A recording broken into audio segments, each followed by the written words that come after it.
And welcome back to Zangeki no Reginleiv. We are continuing our retreat from the giants. However, the giants are going to have something a little extra this time around. We're actually going to see a new type of unit in this particular mission. Whether you consider that fortunate or unfortunate, well, actually, isn't this mission 13? Yeah, it's unfortunate then. This is going to be much shorter than the previous mission. But basically we're trying to lead all these villagers to a gateway that can hopefully get to a less dangerous land. And in the process we are going to encounter more giants, and that'll give me a chance to show off the Keeper's Hammer that I have equipped right now. And the thing about this hammer, generally speaking, in very broad terms, this is a good hammer. At least for this stage of the game.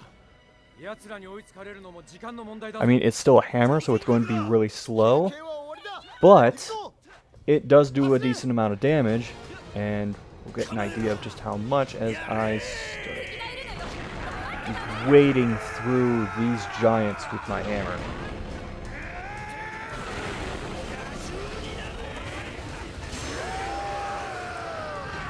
And that is almost the entire wave gone. Although not really, because they're doing a kind of pincer movement. So I gotta rush back to the front of this group and try and make sure the path is cleared. Actually, we've kind of split in two, which is not a good idea at all. And here is where we're going to get introduced to a new type of unit. And no, it's not the ground. But Regan is back, so that's good.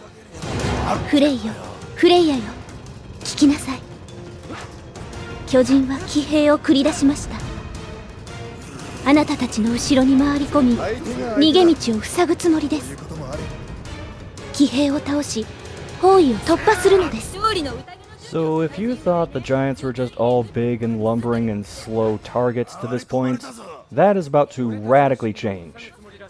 Here we have mounted giants, and while these things do look big and lumbering, they can move significantly faster than most of the enemies we've seen to this point.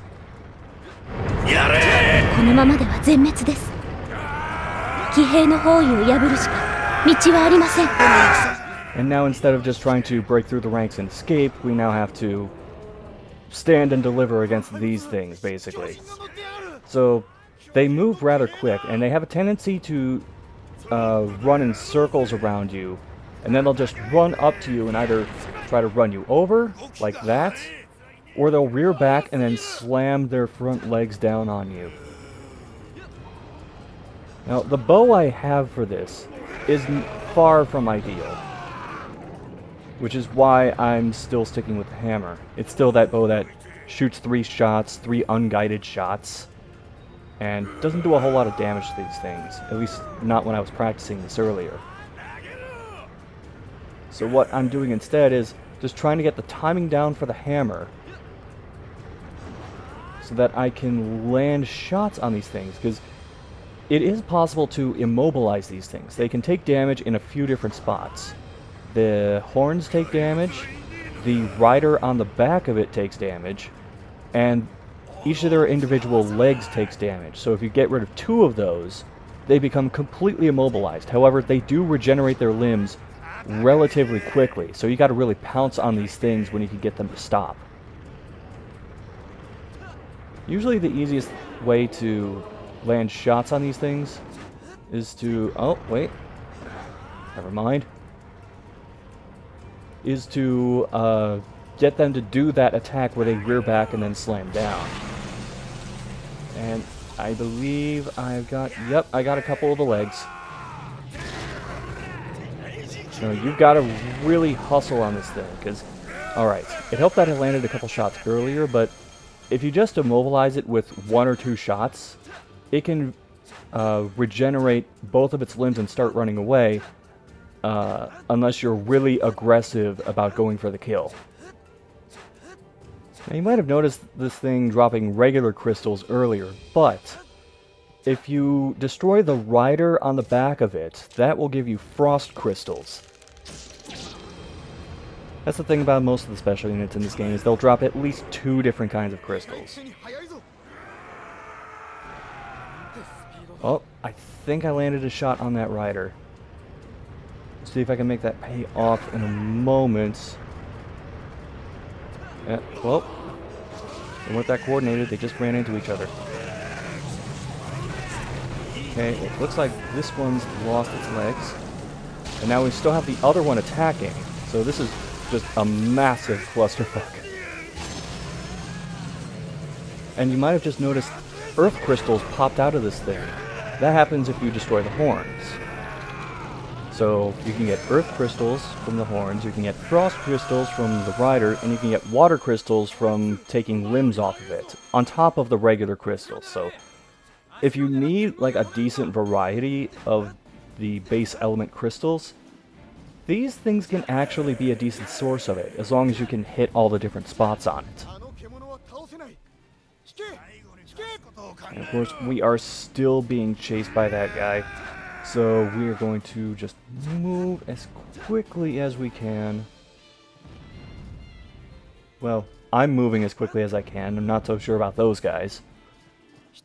Actually, doesn't matter if I run toward the end goal. I really should head back there, because some of the next few enemies are going to come from the ranks behind Audumla. I'm just making sure I do a little crystal cleanup before I head back. Okay, the next few enemies should be appearing any second now. Wait. Is that one, or is that just Audumla? It's hard to tell sometime with the radar.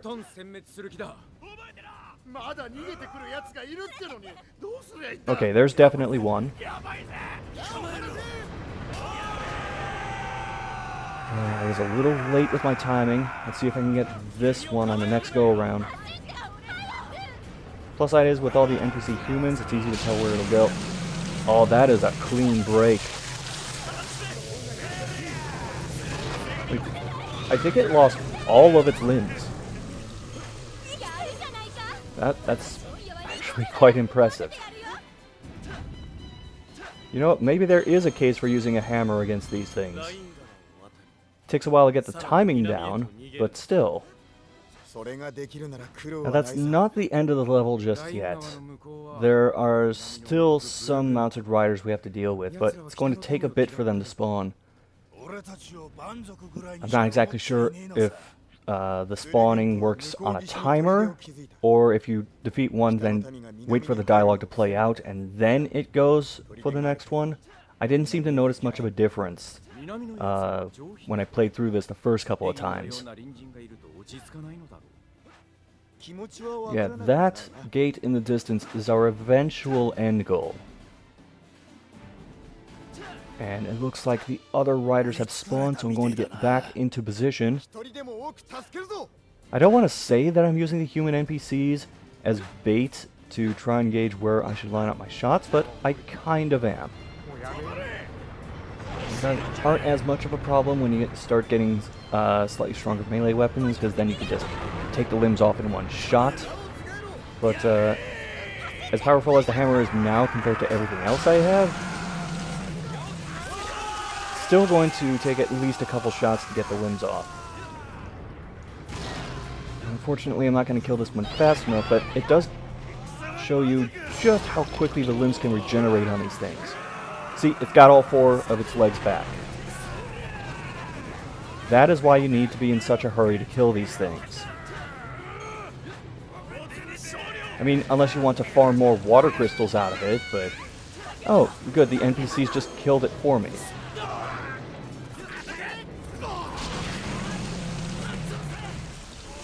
Okay, we have immobilized the other one. This time I'm going to try going for the giant on the back. I'm not sure that I actually hit it. No, I didn't.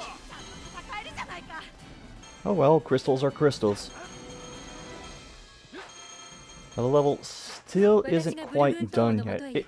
it kind of peters out towards the end here, because you started off against multiple mounted riders, then one comes out, then two come out, and then after this we're going to have one more that makes a last gasp effort to try and stop us. But it's going to take a bit for it to show up. この事態を知れば協力せざるを得まい。もはや人間同士で争っている場合ではない。力を合わせれば滅びを待つのみだ。獣の匂いだ。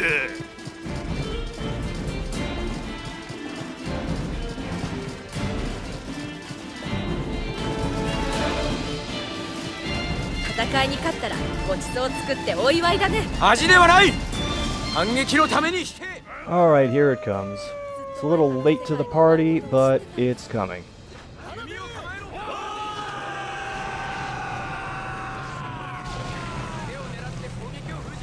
Alright. Oh, this is actually ideal position for me to try and go for that right on the back. And I am still screwing this up somehow. Wait, no, that counted. Nice. Well, at least I ended that level on a high note.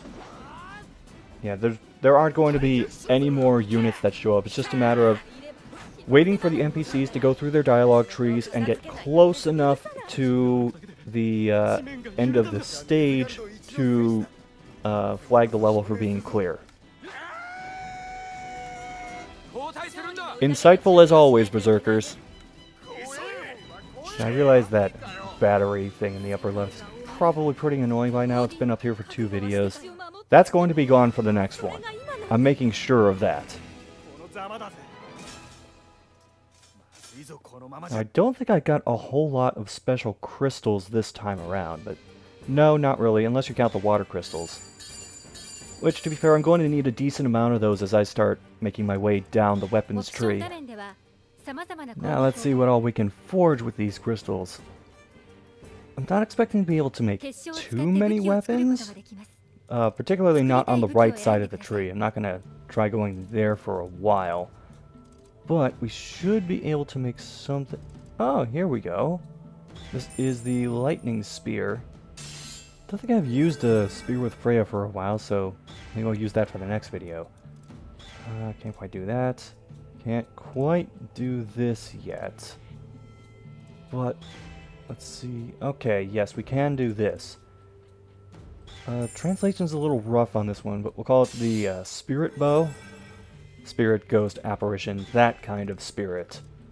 Can't quite do this yet either.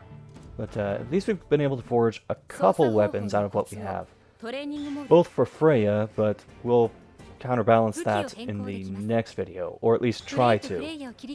Tempting as it may be, I'm not going to roll with 2 bows or 2 staffs, so I'm going to swap out Era's bow, and in its place I am going to put the lightning spear. If any of you remember the bow I had earlier with the lightning shooting in a bunch of different directions, that's kind of what this thing does. But I'm also going to swap out, as much as I don't want to, the blazing staff for the spirit bow. So that way I'll still have at least one just straight up ranged weapon. And I actually really like the look of that weapon. But next time on Zangeki no Reginleiv, will things continue to get worse before they get better?